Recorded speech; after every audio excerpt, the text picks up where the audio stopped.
Okay, it's a sunny Saturday morning and we got our fancy bricklayer here. We've identified our brick line. We'll put the steel where it needs to be, which is just behind the back of the block there.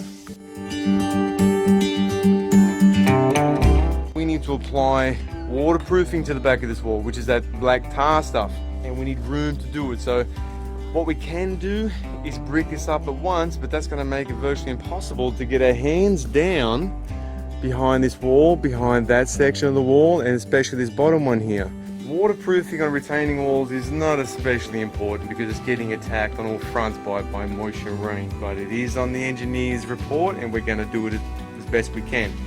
And how we're going to do that is we're only going to brick up yay high so we can lean over and apply waterproofing to the back of that block, and especially where that block meets the footing, so we stop water from going underneath and through that mortar joint and coming this way. Big deal if it does, but that's what we're going to do. If it's internal like a garage or that's different. You don't want water coming in there, but we're going to try to stop that from happening here as well. And this is going to be what we're going to tap our ag line into. What technique? I can do quicker than Larry than the mixer. You can? What a bragger. What a bragger. These are called charcoal. I don't think they're that charcoal, but they're customers happy. That's what matters. When you use darker blocks, you add a bit of black oxide, black powder in the mortar to keep the colour consistent. You don't want to have a nice white mortar join with some dark blocks. So that's why we do that. You've got to mix it all the way through. All the way through. You've got to be even more thorough. And it pays to have the right guy. And we'll find out if this guy's the right.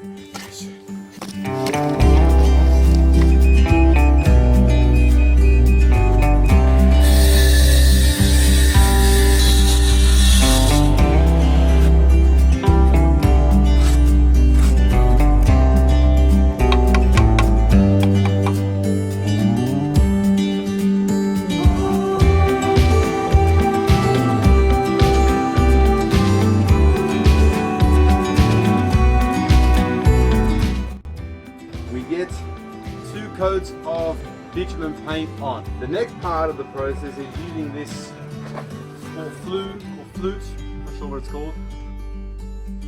Now the purpose of this stuff is to make sure that when we do the drainage fill, so this stuff that's here, blue metal or recycled fill, is going to be like 10 or 20 mil pieces. And when we dump it behind the wall, this stuff is here to stop the stones from scratching off the bitumen. So that's this.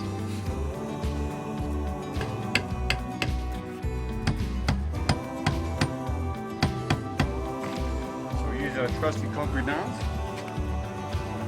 Ideally, we'll get them into the mortar,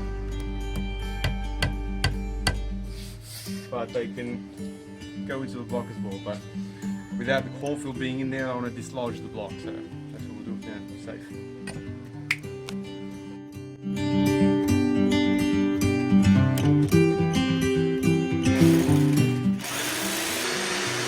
Now all these holes in the bottom of these blocks have got to be stopped up somehow, otherwise the concrete core fill is just going to spill out everywhere.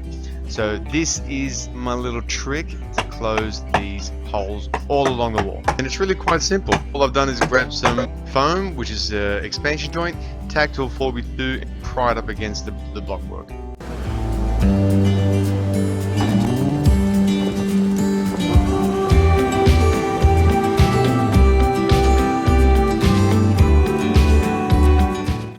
What a good man. There you go, you're famous. Nah, bro, I don't be famous. You are, too late. So that's pretty much the milestone, you know, when you got the blocks full of concrete, you've got a retaining wall. We're going to let this sit for about 10 days, a week, something like that, before we start to put blue metal and backfill the wall. This is 25 MPa block fill, so it's strong stuff for what we're using it for, and another week. We're good to go. A few days, we'll put our caps on, and after that, the general tidy up, and that's the job done.